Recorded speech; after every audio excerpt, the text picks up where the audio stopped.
The Nikki Glaser Podcast. The Nikki Glaser Podcast.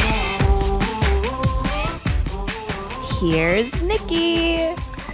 Hello, here I am. It's Nikki Glaser. It's the Nikki Glaser Podcast. It is Thursday. Well, it's Wednesday where we are, but to you it's Thursday. FBoy Island is out on HBO Max. I hope you guys find time over the next 4 days to binge the hell out of it, get into it. I am so excited to watch it. I really don't remember what happens, kind of. I remember what the ending, I'm so excited to go on the journey with you guys again, and then we're going to recap it on Monday's episode in a new segment we are calling F Anal Island. F Anal Island. What is it? I don't even know how to pronounce it or what we really decided on. Whatever you want it to be. It's more. It was your idea. Yeah, it's everyone's. It was brilliant. I was so excited that for once, anal eyes, the eyes part was pertinent to it. So it solved it for me. Now I get it. That makes sense to me. Look, you throw a lot of things at the fire and eventually it hits, I threw two things. I said the other night, that's so funny you just said that. The other night, you said that? Not that, but I was talking to someone and I was so tired. I was shooting this movie in the middle of the night. Wait, stop right there. You shot a movie? Yes, I shot a movie. Can you just gloss over that? I shot a movie I auditioned for the lead role, but they were like, no, thanks. And then they gave me, they rewrote a character that was male to female to put me in it because the two writers are fans of mine. They're two brothers. What are their names? Aaron. I love this guy. Aaron Eisenberg. Eisenberg and his brother. Sorry, Aaron.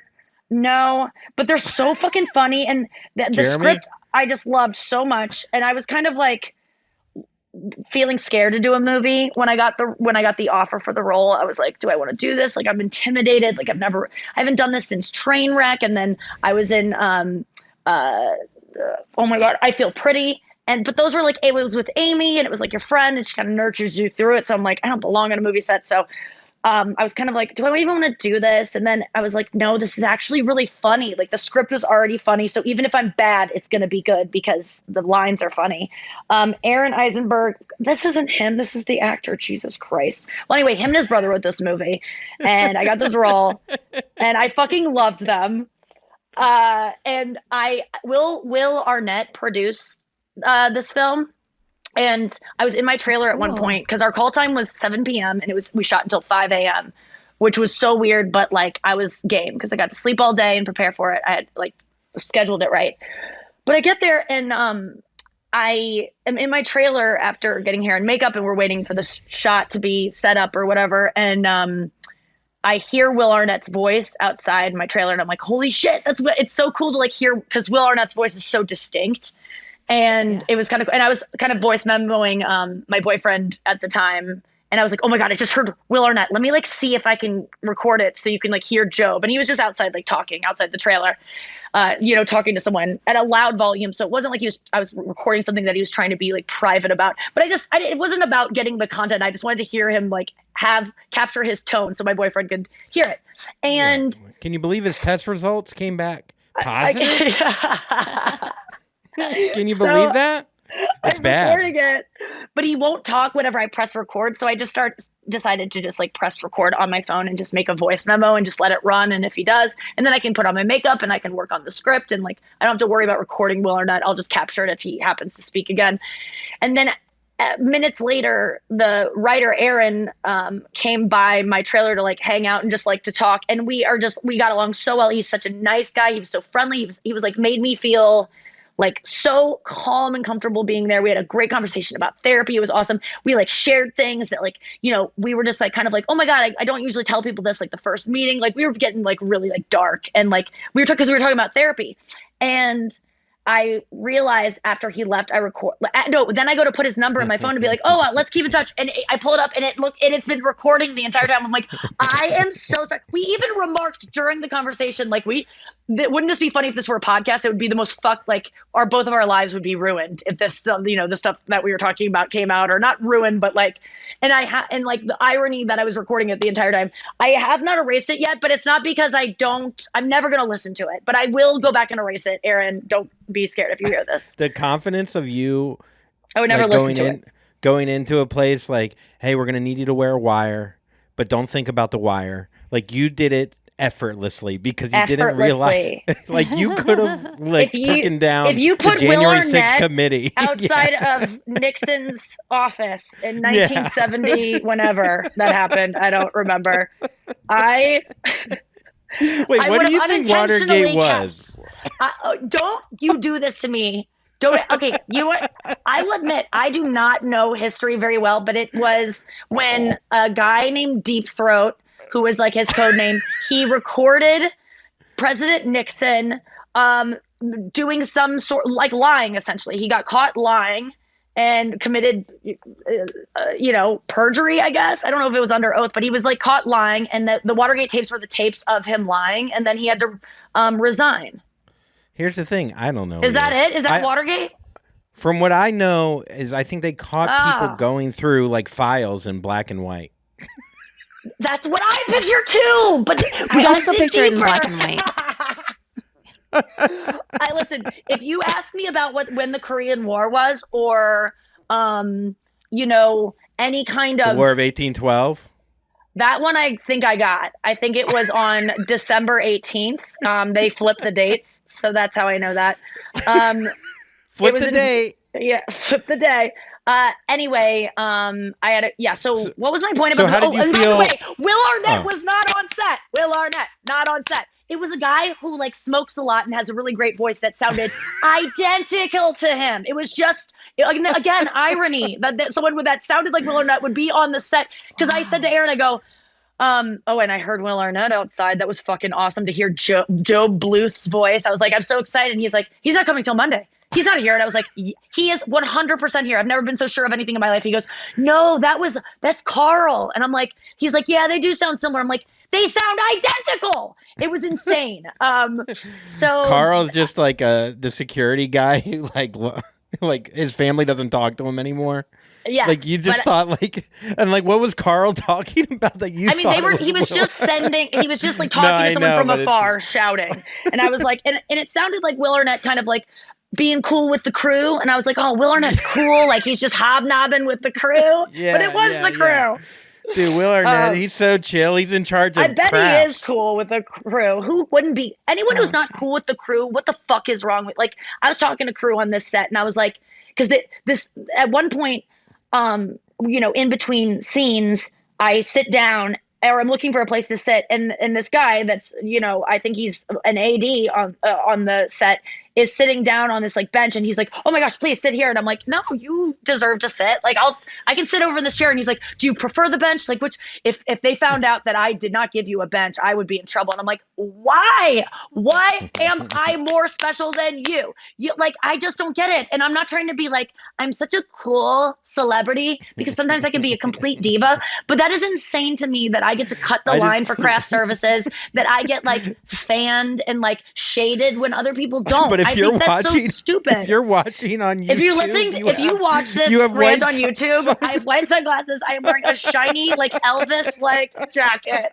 That's so funny. I look like the most diva celebrity. Oh my god! You look like you would sit on top of Carl's back. Well, I feel like one. Carl would be like, "Get off me!" Oh, Will Arnett. Yeah. I think we're gonna have to let Carl go. He did not carry me to set today. No, I heard from a crew member that someone got fired on set one time because talent did not get their lunch. And the person that got their lunch every day, his daughter had leukemia, and he had to go to the hospital to visit her. And that guy lost his job because he wasn't there to serve lunch himself to that person that day. Oh, my God. Blind item. How insane is that? Firsthand, I heard that from a person that experienced it firsthand. So maybe I got it secondhand. Yeah, maybe that's third hand. I don't know at this point. Sleight And of you know, hand, like maybe it might have been sleight of hand. I know these stories get exaggerated of celebrities being twats, but like some of the behavior is insane and needs to be called out. And I don't know that I'm the one to do it because I do love to, I like celebrities liking me. Like I'm going to talk about Kim Kardashian on the like Kim Kardashian called me out for slamming her, or not. She didn't call me out. The Sun, those dumb British tabloids, the U.S. version of the Sun is like Nikki Glaser slams Kim Kardashian for rips. I think they said calling her rips. fake. Your rival. Yeah. Oh, rips. Thank you, rips. And they said reality TV rival because of my billboards. There's precedent because of my billboards that E wrote and produced. Said keeping up is so last season or so last year. And so they were like, that was the first one. They were like, Nikki Glaser skewers the Kardashians with, this billboard. And then, so that's precedent. So now I'm their rival. But all I did was call out that she has more work done than she tells people. And that I think people need to be transparent about it. And they're going to bring it up. And then all of a sudden, that Sun thing came out. And they even quoted me as saying fake. They used quotations in the headline, fake. I just want to say I could sue for that because I did not say fake, yet they quoted me as saying fake. So like, honestly, I could sue because it's unless I said, I'm sure I've said fake at some point in my life so they can quote, oh, you said it on this podcast that we're listening to right now. They could always be like, you've said it I'll represent you. But for me, I did not call them fake. And maybe I have in things before, but not in that circumstance. I actually said I liked Kim. And I do like Kim. I think she's funny. I am rooting for her and Pete. I think they're adorable. I think I would be friends with Kim Kardashian. And you know what? Who am I to be like, I don't need her to tell the whole story, but I want to tell people the whole story that I know. And it's with no judgment on her. And I think that people that have work done should be open about it and proud of it. And like, I can afford this thing that makes me look fucking amazing and like keeps me, youth. Like I found the fountain of youth. You can't afford it, but like I found it and I get to use it. Like that's what I'm doing. Like you would do it too. Like I wish they would just be more open about it. She owns the fountain and it's in the middle of their foyer. I watched their foyer. The foyer. It's like Fagua if it was a house.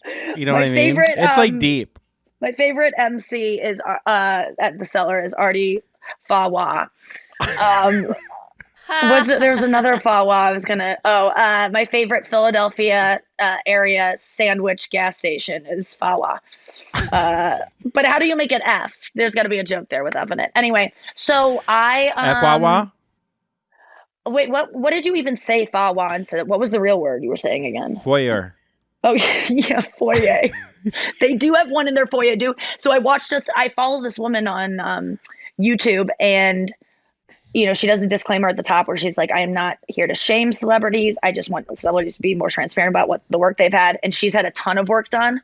And she did a video about Kim Kardashian, and based on this article Kim Kardashian just did that came out, I guess, yesterday, where this girl like kind of takes it apart, and she's very fair and very measured and very intelligent about how she assesses someone's face to say if they have work done. It's all speculative. It's not her saying that she's had it done, but she says, based on the information in this article, I can say almost 100% with a surety, allegedly, that Kim Kardashian, because usually those influencers usually say 110% when they mean 100%. So 100% is actually less. She says, I am 100% sure that Kim Kardashian, she doesn't say 100%, has a medical clinic in her house, that they have an ability to do surgery and have lasers because they have a medical clinic within their compound. So they don't have to leave anywhere looking bruised. They don't have to sneak into a place off Wilshire. She's like, I am confident based on, what Kim Kardashian said and alluded to in this article that they have on staff surgeons like in their house. Yeah, it's like having like a recording studio in your house. She's probably it's kind of like a podcast room. You're right. Like I don't want to go down to the studio. That's the podcast. Like podcasting is as important to the plastic surgery is as important to the Kardashian brand as podcasting is to me. It's like I would have done the same thing. And the amount of times they probably go into that room, they're like, dude, come on, you don't. It's like I am in the middle of the night instead of going to the kitchen. They're like, okay, I just want to get my ass lifted 6 inches. Dude, That is so funny you say that because she literally does. She says, she goes, I care about looking beautiful more than 99% of people. It's just what I care about, staying young and looking beautiful. That's what she says. And I like that because it's honest. She's like, I just take it very seriously. When I get home, I go and after I put the kids down, I do laser treatments, which is like, you can't get a laser treatment without like medical professionals. So that's what kind of is the evidence there that woman said. But that's what she does. After a long day, she goes and gets like these painful laser treatments. And you know, it does take work, but it is, the woman in the video is just like, maybe you don't care. I bet a lot of women care as much as you do, but they don't have access to lasers after they put their kids down, but they would do it. A lot of people would go, well, she was almost kidnapped and killed in Paris, so she needs everything in her house. I'm sure that she probably has like a McDonald's in her house. She I bet that is a choo-choo train. Can you imagine how traumatic that was? We do forget about that happened to her. Yeah. That is fucked up, dude. Like, to be burglarized and assaulted by armed gunmen and like tied up like that in a foreign country, fucking terrifying. So like, I like him and I like her. I feel for her. So anyway, I'm going to talk about it on the talk today, on today's talk. And I just want to be very mindful of being like having her back and I don't want to get another headline of me skewering Kim because I like her. So I got to think about how I answer that question tomorrow. So wait, so go back. Oh, well, I got to go to break. Yeah, we're going to go to break, but I'm going to reveal on the next segment why I lived what could have been one of Andrew's cursed moments of his life had it happened to him in 2008.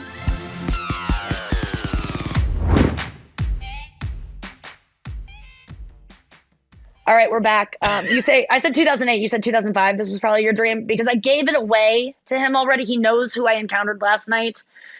And so I'm sorry. I gave it away on the break. I wanted to do it on air, but I flubbed it. Well, you know how much I was obsessed with this guy? Because I think you only said the first. I said the first name and you knew instantly. Syllable. I don't even think you said the whole name. Yeah. I might have just started it was just a sound. Breathing before I said the name. Yeah. I really just projected just how my body winced as I was about to say it. You sensed who it was. No, I'm just kidding. I don't know how to feel about anyone anymore.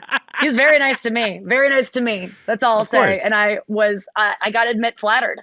So last night I performed at Supernova. I met two besties that approached me after my set, and I loved meeting them. They were so freaking nice. Liz, and then there was another one, and I forget your name, but you were so special to me as well. So thank you for coming out. And then Eisenberg. Hamdrip. No, I met Madeline. Madeline. Yeah, she left us a voicemail. Yeah, I met her at the Comedy Store. And she was lovely. Her and I believe her sister. That was the set I had after. So I had 3 sets last night, but at the Supernova, I got there and poor Mark, the guy who runs the show, was like panicking and just was stressed out and kind of like, having one of those nights. And I was like, it's okay, buddy. It's just a show, we'll be okay. And I could tell he was just stressed out. And I wanted to leave his stress. So he was like, hey, and I was like, well, when am I up? And I was supposed to be up. Like I had a time schedule and I was there for it. And he's like, so Jeremy Piven's up next. And then it's you. And he was so scared to tell me because, getting bumped by anyone at that place is always like very reverential of me, but actually I don't like to bump anyone. If someone thinks they're going up, I hate when I have to come in and like knock everyone's time back. I'm mindful of it. If it ever happens, it's because a producer just is like, we got to get Nikki in. I have never sent anyone to bump anyone. So if I apologize to any comedian ever who gets quote unquote bumped by me, unless it's urgent, I will never I'll always wait and I'll always ask you. But anyway, so I didn't care. And I was like, I've never seen Jeremy Piven perform. And also I was an Entourage fan. So I'll just watch his set. How have you encountered Jeremy Piven? What did he mean to you, Andrew, as one of the #1 Entourage fans back in the day? I mean, he was everything to me. I mean, he was my Was he your favorite character?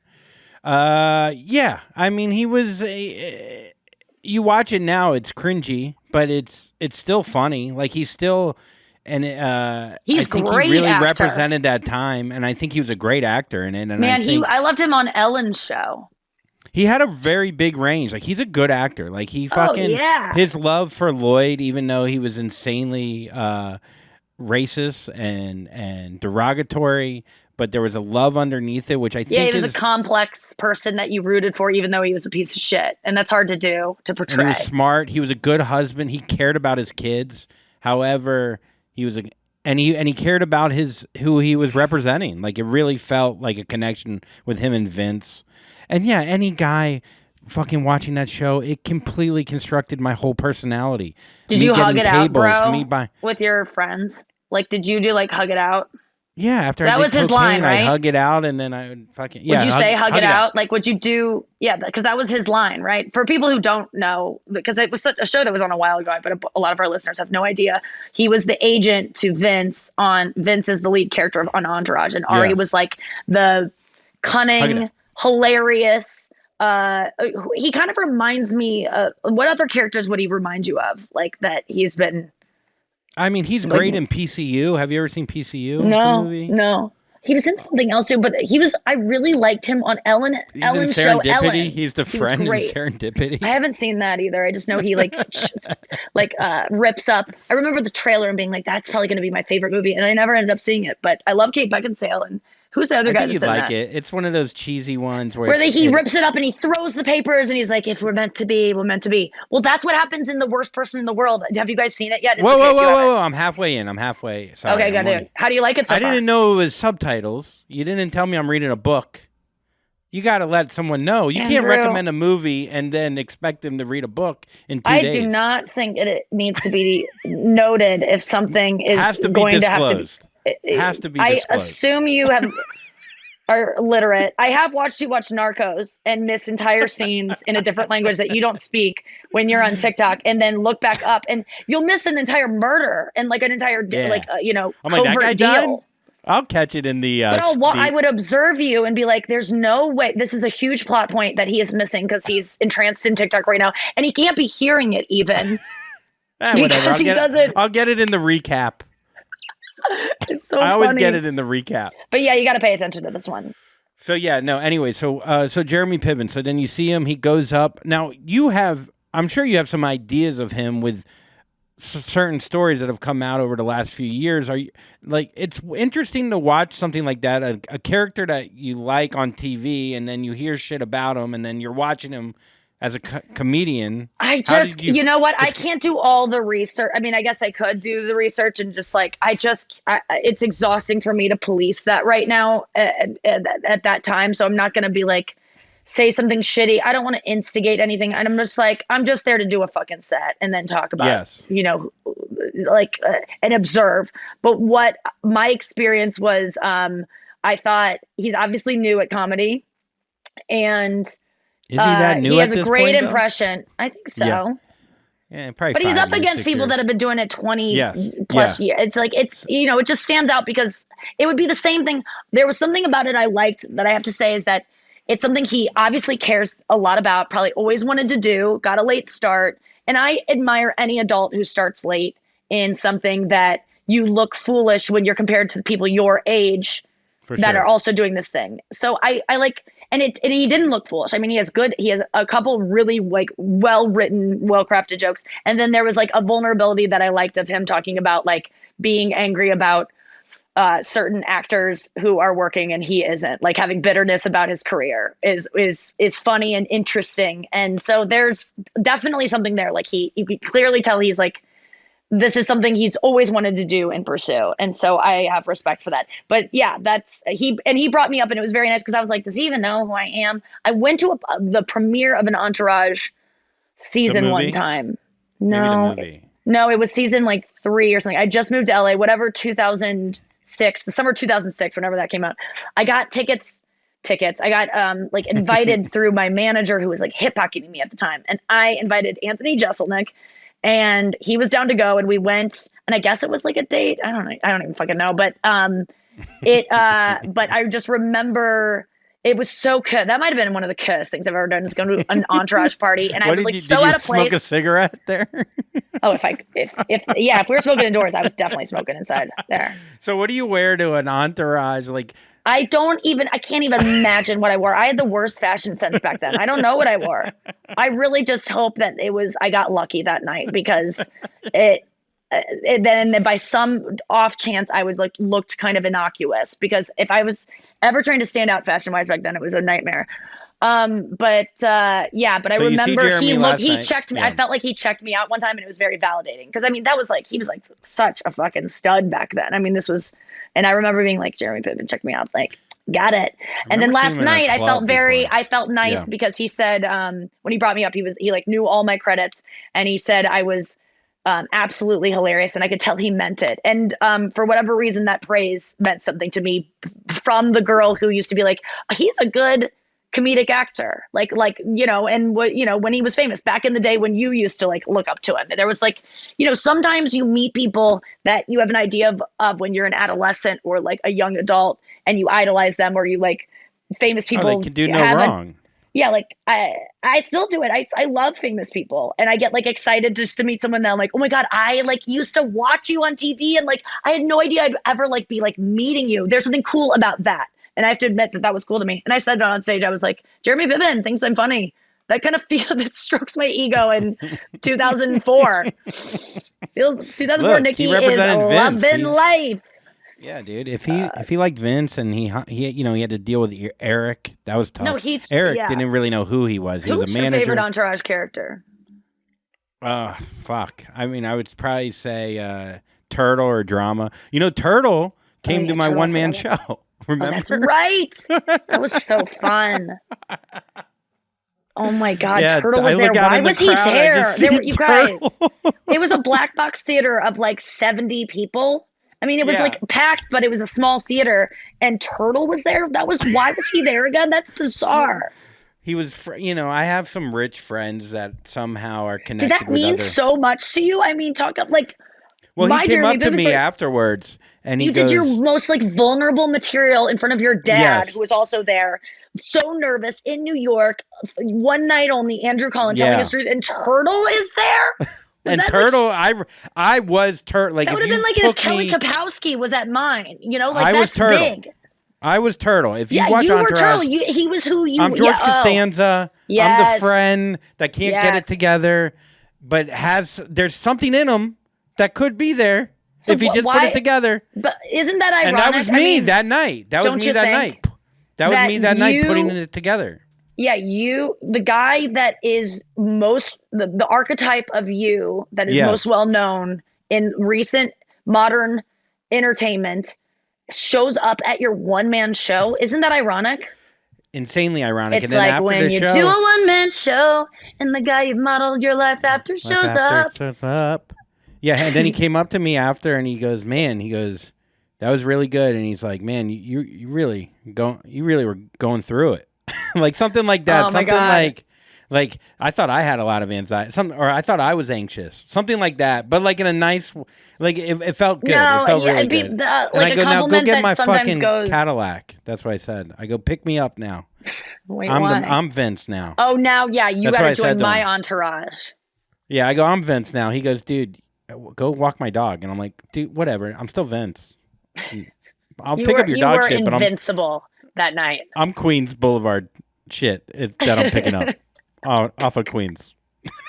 What's Turtle doing now? Do you keep up with his career? He's at my one-man show. Obviously, nothing's going on. That was a while ago, though. Maybe he's at a pop. Like, these guys, like, sometimes people need a comeback. Well, I know he was on another show. He did get on a different show. Being an actor is fucking hard. I mean, it's like, I don't know. I mean, in the work, whatever, it's not like that fun when you get down to it, because it's a lot of waiting around, and it is rewarding, and you get a lot of attention and everything. But it's being an actor is like you're lucky if you get to work consistently.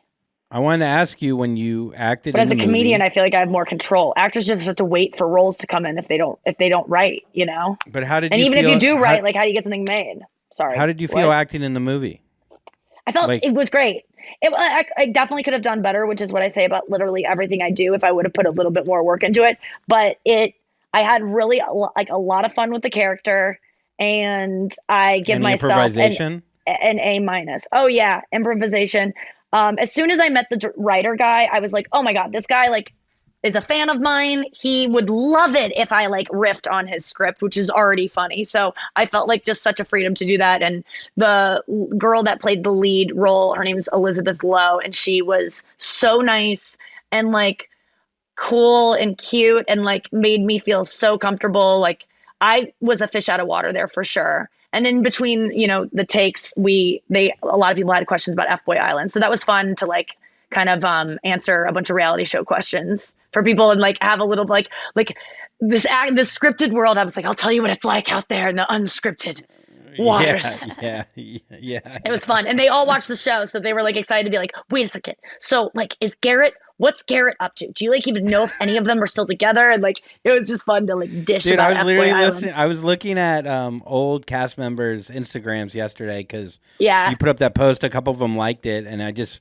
went through like a whole of going through like they're all like so where are they ripped. now? All they do is live. Yeah, where are they now? They're all the same. They're just oh my god, have you seen what's his name yet that we're gonna meet on the today on FBoy Island season 2? Have you seen what is his name? The guy that is like so jacked now that we were friends with. Oh, who's, he's like, all over scamp. my TikTok. He comes up on my TikTok all the time. The cowboy. Dude, he cowboy. Wait, are you thinking? No, not him. No, the guy that we made friends with. That was like just a little scamp that we ended up like just feeling like we liked. What was his name? He's the only person I followed on Twitter. No. We did. I can't give away what we did with like. I can't give away anything. But he's the guy that lifts weights a lot. He used to be fat. He is kind of a shit talker. He like is constantly trying to overcome like not getting laid at one point. He does MMA stuff. Come on. You were friends with the best. Yes. What's his fucking name? I know his name. Should we say his name? Yeah. I mean, the show's out. I don't. Oh, really? Okay. Well, New Jersey. We won't say his name. He's from New Jersey. He lives in Houston, Texas. I follow him. Okay. Well, that gives it away more than his name would. That's more specific. There's probably more Brandons on the show than there are guys who like live in New Jersey and from Texas. This show, the ongoing theme is what was his name? This whole show is what's that dude? I'm really proud of myself. I haven't forgotten a woman's name. What's Watergate and what's that guy's name? That's the show right now. Yeah, what is Watergate? Okay, what is that? Yeah, I can't remember his name, but he was he's all over my Instagram. He's glistened up, oiled up. The reason I don't know his name is because his Instagram name is something K and like not what his name is. You know, like nunchucks. Striker 87. Like it's something. Yeah, it's something like that. Fit man. I can't believe. I think back at the show, it feels like so long ago, and I really forget what happened. I'm so excited to watch it again. So many whales like squirrels. So many whales. We gotta take a break, and we'll be back with more show after this. And we're back. It's so funny. I almost want to use put in what just happened because I just said I was going to be late to this photo shoot I'm doing. And then not only am I 15 minutes late, I asked them to get me a Starbucks too. And I almost want to play the audio of me asking because in the middle of it, I realized I'm becoming the person that I was just saying. Not only am I disrespecting their time by being late, but I'm like, but can you also get me this really specific latte? And but I have to say, I feel like the way I asked is not too diva-like, and you be the judge of it. We'll inlay the audio here. Let me just text really quick to delay this because I'm just going across the street, but need to push my gonna be 15 late to shoot because of Podden. Tell them sorry. Okay. Also, is there any way I can have them get me a Starbucks ? If that's too much trouble, I totally understand, period. So you determine if I'm a diva or not. That you just heard me ask. I was dictating it, but I feel like if they can't get it, I'll go get it, but I'm just going to be more late if you know what I'm saying, because mama need cough. At what point does a coffee order turn from where it becomes too much, where it's like, okay, this is you're being an asshole by adding 40 different directions. Usually people now, whenever, because I always preclude it with, dude, this is really embarrassing. Can I just put it in your phone? Like, I don't even want you seeing this. Can you please not look? And they usually are like, oh my God, are you kidding me? Who cares? Like, they are so non-judgmental, and I really appreciate that because my order is embarrassing. And but your order's not that bad anymore. I mean, I feel like it has like almond milk, extra hot. Almond milk extra hot, 2 stevia, 2 pumps of sugar-free vanilla. I mean, that's 5 extra things. It doesn't sound if I as just cunty ordered a to me latte. as like a frappuccino with no cream, light cream, something like where it's like half the cream, 3/4 of the cream. I don't know. Yes. There's certain specific things I hear orders, and I'm just like, you really like control. You just like to inconvenience people. Yeah. You just pour it out in the street. I just like what I like. And, I want to just say that I have a special out this weekend on HBO. And in addition to FBoy Island, which you guys have to watch if you want to have some fun with us on Monday. And even if you don't, you can just join us for the FBoy Island recap called F Anal Island that we're going to do on Monday, every Monday that the show is on. I don't know how many. But so check out FBoy Island at least. 1 episode, 5 minutes of it to get a gist so you can listen on Monday. And then also my special. I would really prefer you to watch that if I'm being completely honest. Week for you. I know. And it only went this way because I forgot. I didn't want to edit my special. So my special was supposed to come out in March, but it is almost more fitting for the time right now. I'm very excited about it because everyone that I've done interviews with, like journalists, the woman that I talked to from The Talk, I'm doing I'm on ABC, I think it's on. I don't know. It jumps around. ABC is The Talk today. And the woman I did an interview with, she watched it to prepare for what I'm going to talk about. She watched it and was like, oh my God, you've done it again. Like everyone's been all the women have been like that about it. And even the men have been like really effusive. So I have a feeling people are going to like it. I'm just like, I'm too close to it and also too far away from it because it was in November for me to feel, objective about it. But it is interesting how depending on the time you put it out, what's going on in the political world, Roe versus Wade, women empowerment right now is fucking, it couldn't be any more powerful to have a woman up there fucking demanding and commanding. The commander. The commander. Yeah, the demander. And just fucking crushing it. And I don't know, I'm excited to see it. I was there that night. You're in the intro. It was unbelievable to be part of it. Turtle was there, I'm sure. And, I don't know. You put a lot of work into it. I saw, it develop over time. Yes. And then, I think what people don't understand is, how you take, you worked really hard to make it what it is.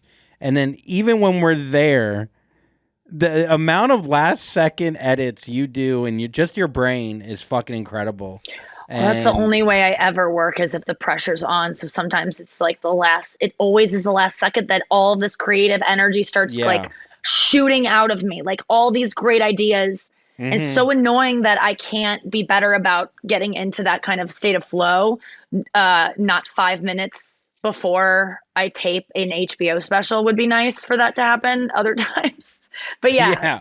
I'm trying to think how to get into that flow because that is an interesting point that you say that I can't do it unless the pressure's on. I write so many jokes while I'm walking on stage because someone's there that I want to impress. Because I don't rise to the occasion unless I am impressing someone or overcoming something. But when you're doing a show for 1,000 people, why is that feeling? And I'm not saying that it's not completely there because obviously you put on a good show, but why does it take the ultimate? It's like well, that's why I do the roast climbing of the town. Everest versus climbing another mountain. Why? Because the material I know that the material I've worked hard on is going to be better than me spouting off new material on a theater show, and I feel I've invented ways to create that kind of frenetic, joke writing energy that I do. That's the roast that I do. I feel like I always wait 15 minutes before the show to start writing roast, to look up facts about the town so that it's a pressure situation. I've got to write jokes fast. They've got to be really good. And if they're not good, I can always excuse that I just started them. Exactly. So I think that's the protection is I always had the excuse that, I just wrote this. And honestly, I'm not going to work hours on roast jokes for a town for one night. That's a waste of my time and energy because it's a fleeting thing. So it's smarter to wait 15 minutes, but it's also a fun challenge. And I kind of get like the pressure of like, oh shit, I'm about to be like, Andrew is wrapping up and I don't know what I'm going to say. Like, I don't know the order of these things. It just like makes me nervous and like makes me really excited, makes my brain just like lock in and go, figure it out, bitch. Now's the time.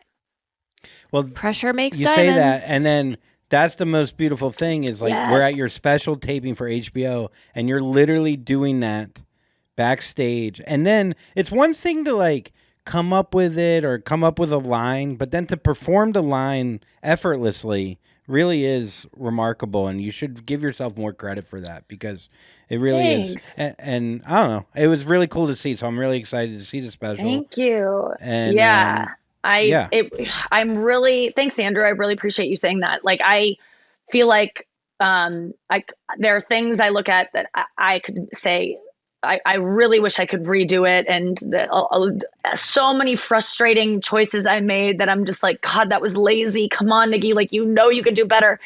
And I know that I failed in certain ways, but I think that the places I've now realized, like the places that I may have quote unquote failed in terms of not sharpening, not like picking the best choice of words or not stumbling over something, add a kind of casualness to it and like a more comfortable, like conversational quality to it than a very performative stand-up show. So I think that there is like something to be gleaned from the casual nature of the performance that might be from laziness, but also is interesting and artistic in and of itself.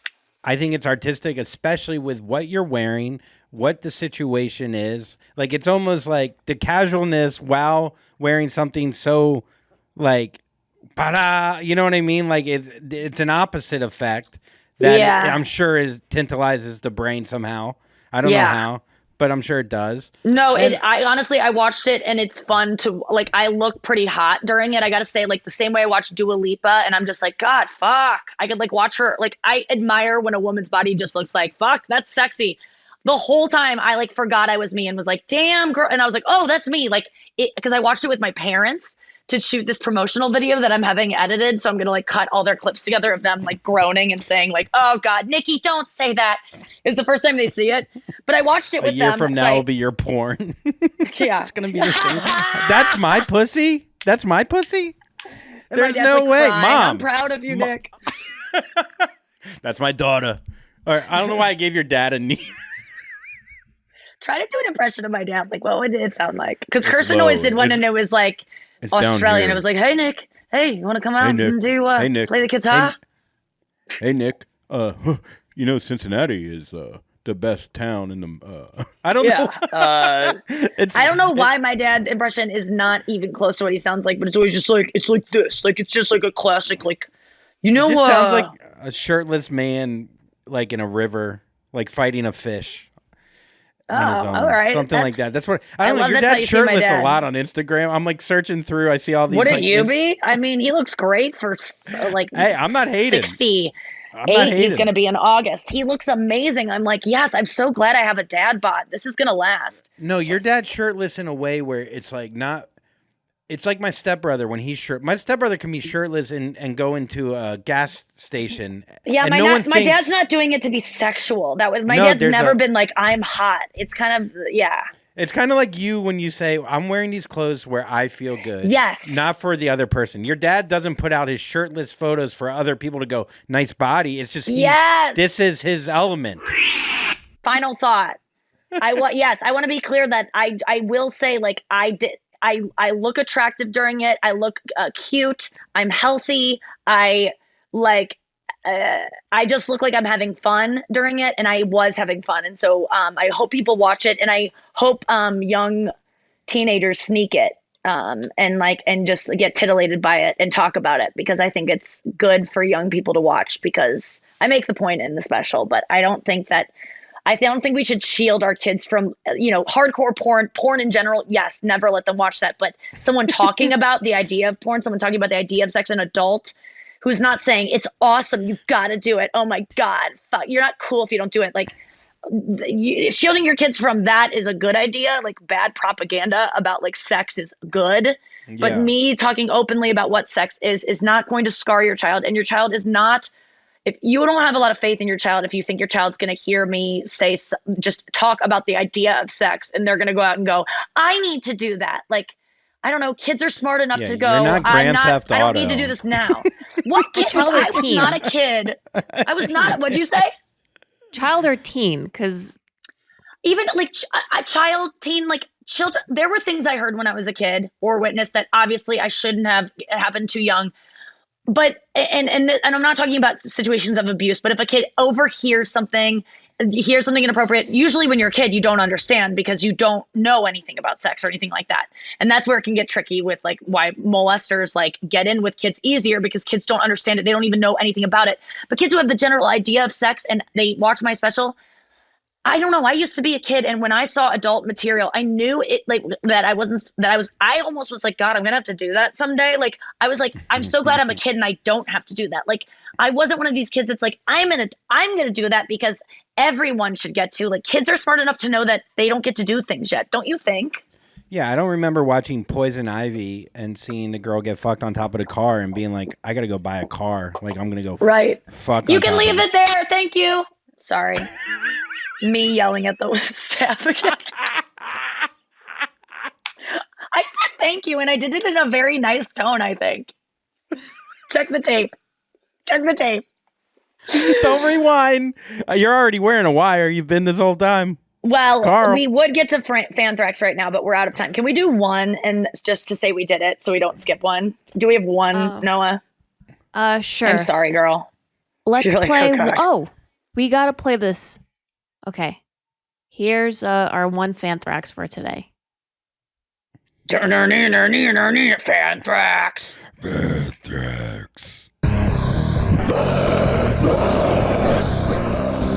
Longtime listener, OG bestie. Hey, it's Holla. I was just listening to that episode where you were asking if anybody had been avoiding something in a relationship that then came up on TV, and I was reminded of something I hadn't thought of in forever. Back in 2007, I was in a really fragile mental state. I'd spent a year in psychosis, too afraid to get help because I didn't know what the hell was going on. And meanwhile, in tandem, I was hanging out with this guy. Best friend Holla, I really by the way, liked him. I'd confessed my love to him, and he said nothing. So with that, we went back to my apartment, turned the TV on, put on The Office, where Pam or Jim, I don't know which one, like confessed their love. And my already psychotic brain broke. And I started sobbing. And, because I was like a beautiful minding this thing. And I told my roommate that I needed to get help. I needed to go to the ER. She drove me. I then got admitted to a psych ward for 3 weeks, and I've been on the up and up ever since. So thanks for that reminder. Honestly, I hadn't thought about that in forever. If you're out there and need help, get it. Please. So anyway, hijack? Is that illegal? Can I say hijack? Oh yeah, you can go back. Illegal? Yeah, you can do a backwards one. Holla don't cur. That's Holla, my best friend since 5th grade. Oh, that's really your friend? I thought you were like, yes. Oh. No, that's my Holla, who is going to be on our girls trip at the Hamptons. I love her so much. Holla, that is so good, and that was so compelling, and like what a great story. God damn it. And it's so ironic. Again, this episode is filled with irony because that scene from The Office, I literally have memorized. I know a lot of people memorize Office things. I don't watch The Office, but that scene, I've watched the series. I haven't even watched it all the way through, but that scene I have watched more. I used to jerk off to that scene because it's so hot when Jim confesses his love to Pam. Like I used to literally touch my. One girl's trash is another girl's treasure. Truly. Oh my God, that's so funny. Okay, with that, have a great weekend. Enjoy FBoy Island. Enjoy my special Good Clean Filth that's on HBO Saturday night. FBoy Island is out now. If you would watch my special live on HBO when it premieres, that would mean the most to me, but you can also see it on HBO Max afterwards. And do not be cut and jack Good Clean Filth.